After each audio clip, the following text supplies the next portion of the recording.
Man, it's that old thing, perseverance, consistency, hard work.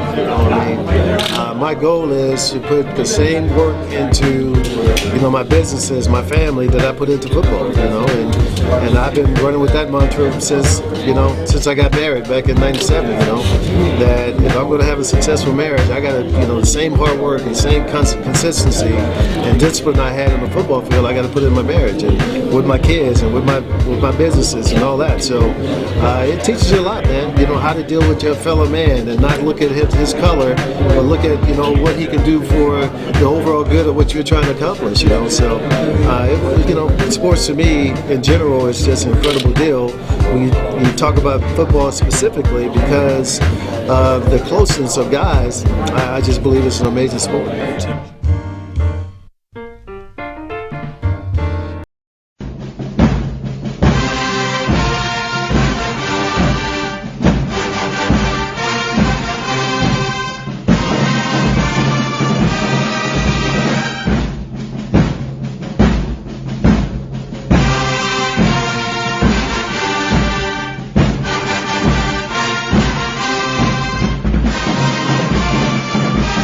Welcome to another edition of Talking Ball with the Czar. I'm Emory Hunt, the Czar of the Playbook here on the campus of Alcorn State University with head football coach Fred McNair. Coach, appreciate you taking time. Man, it's a pleasure, man. Glad to have you down on the campus, man. It's always a pleasure to get people down and such you guys, man, and do a phenomenal job for us. Well, I'm happy to be here because this is one of those hallowed grounds of college football that you want to be a part of. And you talk about consistency. You guys have posted back-to-back SWAC East championships.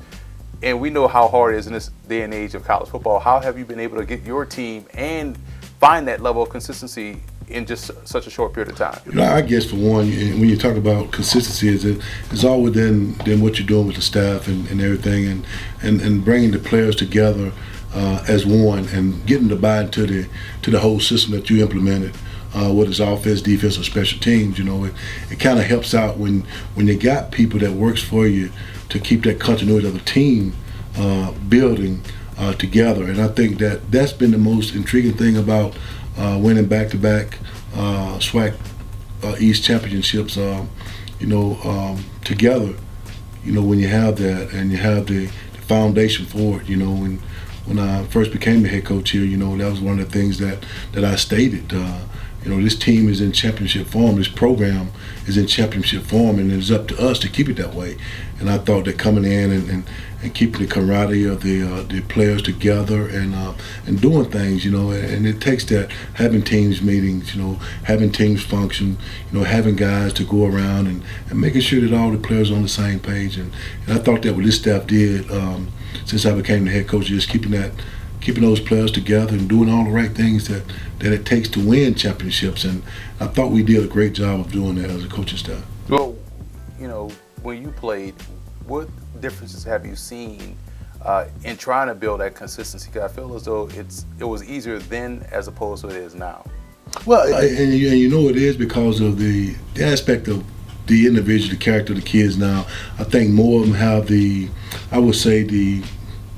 frame of mind of playing in bigger schools than here at Alcorn. And back then when I was playing, you didn't have many choices, which I played here at Alcorn, and it was great for me, an opportunity for me to further my education as well. And that's what what the kids seem to think that take place of the things of today is where they come in and just try to find the fit there. They want to get to the next level. All the kids have that desire to get to the NFL, but education is a big part that plays in at this institution at Alcorn State, and that's what we stress a lot. You come here to get education and using football to be that platform, in that sense of term. And I think the kids have really bought into that. Even in recruiting, you go out and you sell this program, not necessarily, the ideal of you having the chance to get to the next level, but you sell this Alcorn State University, you sell this program, you sell this school. You have a unique background. You played here, number one, but you also played at 4 different levels. You played the NFL, arena football. You were a legend there. I'm a big fan of yours with Albany, so I remember watching those games. The World League and the Canadian Football League. So that's a lot of different football that you played. How has that experience kind of helped formulate your approach as a coach? I guess the biggest thing, and just being in those different leagues and playing for different coaches and you're seeing different coaching styles and you're seeing different schemes, and whether it's offensive, defense, or special teams, you're trying to kind of grab some of the information as you go. You want to take something from every place that you go. You want to take some kind of information as a player, because one day, just like myself, I wanted to be a head coach. And it is great that I'm a head coach at my alma mater. And that's where I wanted to be. And you tend to take something from all those different places and all those different coaches, the different coaching styles, the way they coach. Some coaches coach hard, some just laid back, but they get the job done. And just transition from playing in those different leagues and being able to come back and coach. Even when I coached at Millsap for 4 years up in Jackson, it was kind of intriguing, having Coach DeBose as the head coach. And he was the head coach at Alabama.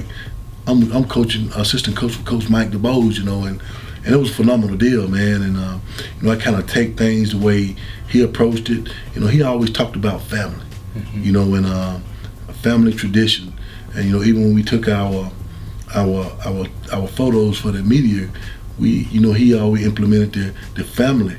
He brought the families, the wives, and they take pictures and put them in the program. I thought that was unique, and he always defined. We'd be in film study, and he'll tell us, "Y'all go home to your family. Go home to your family." I thought that was really good, and I kind of used that as a platform of things I do as well. And I talk to these coaches all the time. It's family, man. Family first.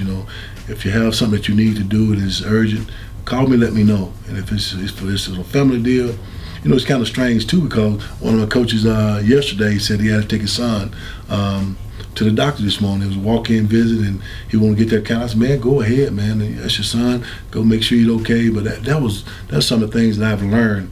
More things not to do than really to do. You know what I'm saying? That makes sense, because you can kind of look at coaches and kind of like see some things that I wouldn't do it that way, But those are some of the things that, I kind of feel like they kind of helped me become a better head coach than anything. Just seeing different style of offense, different styles of defense, what you're gonna get in those terms, and just seeing it and just looking at it from a head coaching perspective.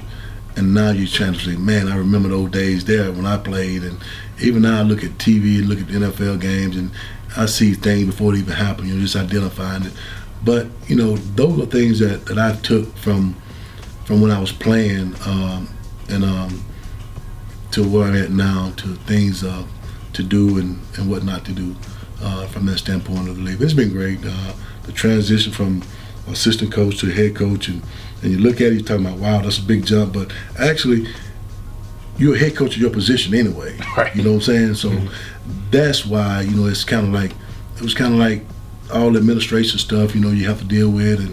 And those are some of the things that really caught my attention, because it made me a better person, being able to go to the financial aid and talk business with the old guys, register at office, get guys registered and all that kind of stuff. That kind of helped me along the way, just seeing that from that perspective as an assistant coach, and now a head coach, and now you're dealing with it now. So you put it all together, but it came together really, really good for me, and I appreciate the things that I've experienced over the years of playing and as an assistant coach too. Now, from a schematic standpoint, you played late 80s, early 90s, right? College, and so you playing those different leagues, different styles, different rules. Are you starting to see the game trend to more of what you saw early on in the AFL and also in the CFL? It's most definitely. The rules are, it's different rules over in the CFL and in the Canadian League and arena football, but, everything is coming together, just like you expected. But, you still, now you're on the collegiate level, you have different rules and all that kind of stuff. From a professional level, I think the rules are more designed to where it ain't as hard as it is on the collegiate level, I don't think, because now at the collegiate level, you're really teaching guys how to play the sport I mean, I've seen the National Football League, their rules and things of that nature, and on the collegiate level, something is totally different. It's totally different. Blocking, the approach of it, the penalties, all the holding, and they describe a little bit different. And you see it now in the NFL, they having a problem with it now, making those adjustments, those calls, man. It's something. So, just speaking of those terms, but just a little bit, I say that it's some changes in it. You're an Alcorn guy through and through. You played here, you started here in the late '80s. When this job opened up, it's probably easy to say it was a no-brainer or it was a dream job, but how special is this place to you, and also in the grand scheme of things in college football? When they talk about Alcorn State University, I take pride in the things I do here at Alcorn, and the biggest thing is that I applied for this job twice before becoming the head coach, and it was kind of strange that when I did, but it never stopped me because I knew what I wanted to do. I never applied for a head coaching job anywhere else but here at Alcorn, and because this is a place I wanted to be. They gave me an opportunity to be to further my education and also to do something I really love, is play football. And when they gave me an opportunity, in the back of my mind, after I leave the university, that's what I try to get a lot of kids to do now. Think about what you're going to do after you leave here. You need to start thinking about that your sophomore, junior year. And all of that trends in my junior year, I was thinking about, man, I used to see Coach Danzy and all those guys, man, and Marino Castle when I go to those games. And I said, I want to be a head coach. And I said, I want to be a head coach at Alcorn. And I told one of my partners that it was in '84. We was watching Mississippi Valley and Alcorn play up in Jackson, the largest crowd ever, man, in that stadium. And I said, I want to be a head coach at my university. And I enjoy seeing that game, man. And all of a sudden in '86, I come out of high school, and all of a sudden Alcorn down recruited me. And man, I never forget that moment, man. And when they came down and offered me a scholarship, man, I was the proudest guy in the world. Because I knew I wanted to go to Alcorn because I seen Alcorn and Valley play. I said, I want to go to Alcorn. And I worked for a guy during the summertime, Buford Barron, and just to go pick up pecans and things with him on Saturday morning. And he asked me a question about, well, Fred, what you going to do when you get out of high school? I said, Mr. Barron, right now I don't know. I want to play football, but I don't have a scholarship or nothing like that offered. I said, I'm probably going to go in the service. And so he said, no, we're going to see, can we do something about that? He's Alcornite. And so somehow he came out and got Alcorn to come down one Friday night, look at me play, and it goes from there.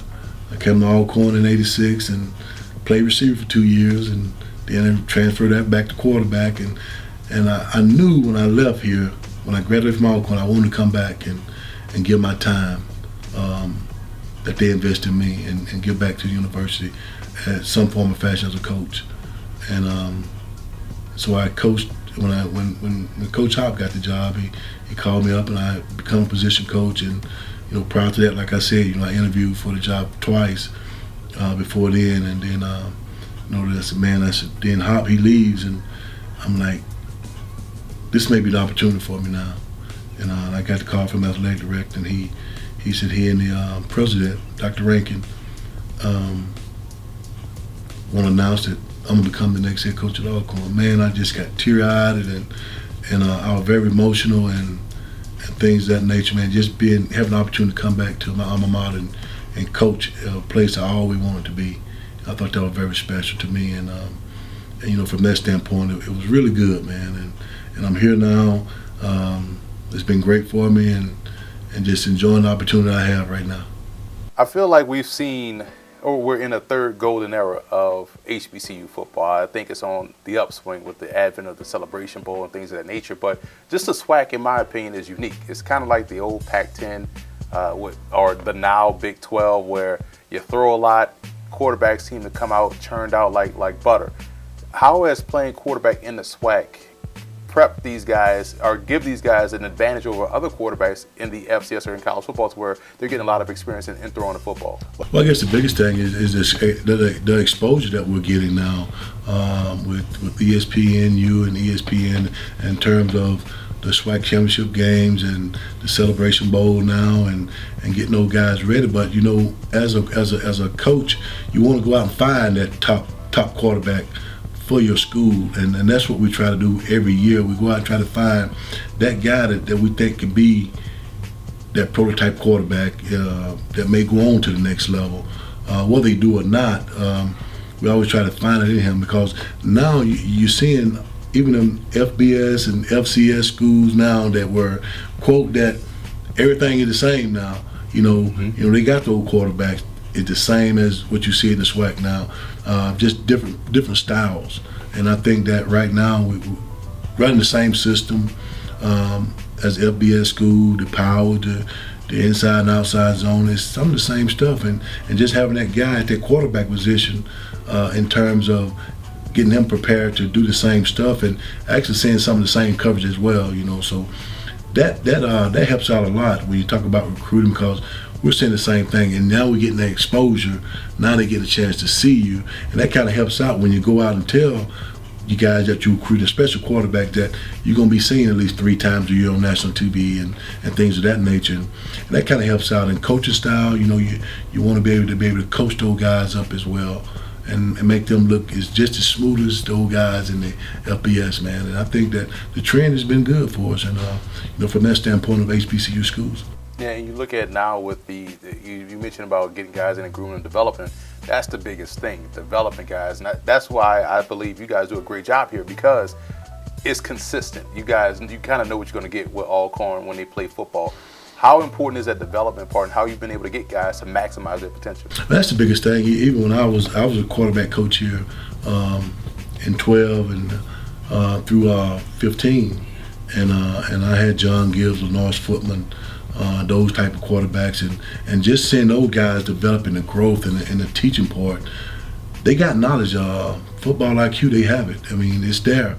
And that's what we look for. Almost like when we go out recruiting, we get a chance to talk to the kids and kind of ask them questions and things of that nature of what you look for in this in coverage, and then, you know, just get a chance just to talk football with them just a brief moment.